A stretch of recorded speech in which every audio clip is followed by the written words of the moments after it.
It's a historic day for global economic diplomacy. 130 countries that account for almost 90% of the world GDP have agreed to a minimum 15% tax on global MNCs or global multinational companies. This is a very important move and will impact big digital companies like Google and Amazon. Remember, one of the big concerns, given the fact that we are in a digital world, was that big companies were paying tax only in their home countries and not the countries that they were operating in or they had their business in, and which is why this move holds a lot of significance. 130 countries have come together, and this is going to lead to fairer share in terms of distribution of profits as well as taxation rights, and will generate about $200 billion in extra tax revenues annually for a lot of countries.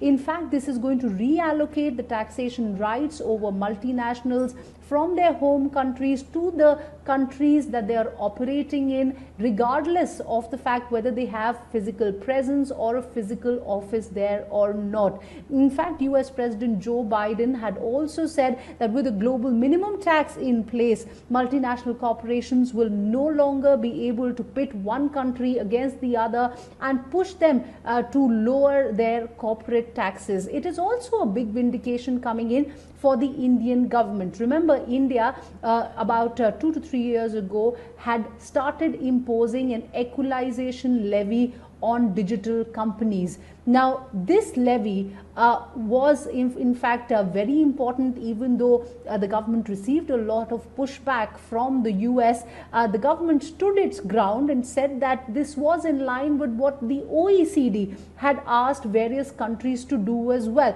India is a big market for global gig economy firms, and which is why India felt the need to tax such companies. In fact, a global tax deal now will offer significant revenues to developing countries like India as well. But given the fact that the technical details of the framework are still being worked out and a consensus agreement is expected by October, there are two key concerns for India. One, of course, is the share of profit allocation and the scope of subject to tax rules as well. So these are some of the nitty-gritties that, of course, have to be worked with. But as I told you, India currently imposes an equalization levy, and if a consensus does emerge, then India will have to roll back its equalization levy. But having said that, it's a big vindication coming in for India, and also the fact that 130 countries have now decided that there is a need to tax some of these big digital companies. It also shows a consensus of sorts that is emerging, given the fact that we're now moving towards a world where such issues will have to be dealt with. So this is, of course, a very big development coming in.